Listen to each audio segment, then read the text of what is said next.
जो false flag operation होते हैं ना, उसका फर्स्ट टाइम तो उसका इम्पैक्ट पड़ सकता है, लेकिन सेकंड टाइम उसी तरह इम्पैक्ट नहीं पड़ता। फॉर एग्जांपल ये पुलवामा में हुआ, अब अगर इस तरह का कोई ऑपरेशन होता है तो हो सकता है कि फॉर द शॉर्ट टाइम उसका कोई इम्पैक्ट हो, लेकिन ओवरऑल उसकी इलेक्शन के ऊपर मैं नहीं समझता कोई इस तरह का वो हो जाए, क्योंकि no people are more aware. उनको पता है कि ये पुलवामा के अंदर, क्योंकि इंटरनली उसको जो इंडिपेंडेंट एनालिस्ट थे या सिक्योरिटी ऑफिसर थे, उन्होंने भी उसको बेसिकली एक कहा कि ये एक इंटरनल इशू था, इसमें किसी किस्म का ये पाकिस्तान की इन्वॉल्वमेंट नहीं थी या कोई एक्सटर्नल एलिमेंट आए थे जिसके अंदर। हमारे सामने है पुलवामा का केस, बिल्कुल हमारे सामने। करण थापर जो जर्नलिस्ट हैं, उनको मकबूजा कश्मीर के जो साबिक गवर्नर थे सत्यपाल मलिक ने ये कहा था कि मोदी के इल्म में था कि पुलवामा होने जा रहा है, इंटेलिजेंस रिपोर्टें थीं, और उनको उन्होंने इसके बावजूद बाय एयर भेजने के बजाय उन्होंने बाय रोड भेजा, जिसके नतीजे में 40 हलाकतें हुई।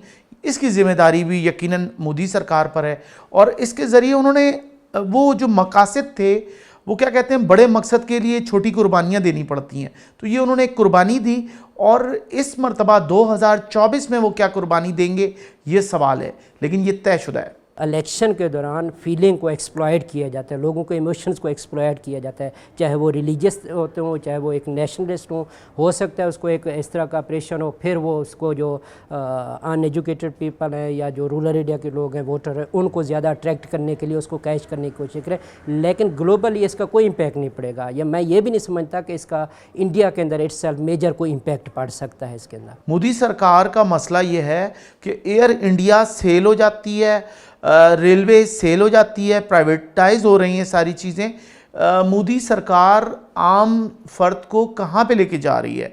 क्या वो उसको फुटपाथ पे ला रही है? ये सोचने की बात है। और अगर ऐसा होता है तो उनके पास एक ही हल रह जाता है कि हस्बे रिवायत हस्बे मामूल वो कोई ऐसा फुलझड़ी भी नहीं, कोई ऐसा धमाका करें जिससे जो हस्बे रिवायत उनकी हमदर्दियाँ आ जाएं कि जी मोदी सरकार, पाकिस्तान ने फिर कुछ कर दिया है और मोदी सरकार को वोट मिल जाएं।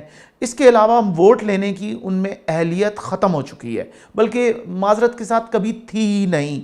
मेरा नहीं ख्याल कि इस तरह की पोजीशन में होगा कि इंडिया कोई सर्जिकल स्ट्राइक करने की पोजीशन में होगा। रीज़न ये है कि दोनों एक न्यूक्लियर पावर है, छोटी सी भी गलती दोनों स्टेट को एक न्यूक्लियर वार की तरफ लेके जा सकती है।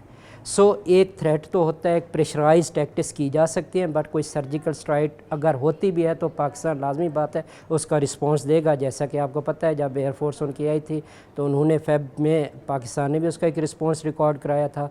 वो भी हमारे पास एक स्टडी है। तो ये जो सर्जिकल स्ट्राइक की तो बात नहीं है, बट ये है कि प्रेशराइज हो सकता है, ये इसको ग्लोबली इसको वो कैच करने की कोशिश करें। मेरा 20 साल का इंडियन इलेक्शंस के हवाले से लिखने का एक्सपीरियंस है। बतौर पीएचडी मीडिया के डॉक्टर होने की हैसियत से मैं हुकूमत पाकिस्तान को मशवरा दूंगा कि उनको ये सोचना चाहिए कि इंडिया इस मरतबा भी कुछ ना कुछ ऐसा करेगा, लेकिन आपने घबराना नहीं है, आपने इसको उसी तरह से ट्रीट करना है जिस तरह 2019 में पाकिस्तान की एयरफोर्स ने दुश्मन के दांत खट्टे कर दिए थे। इसी तरह आपने उनको जवाब देना है ताकि उनको पता चले कि पाकिस्तान तरने वाला नहीं है।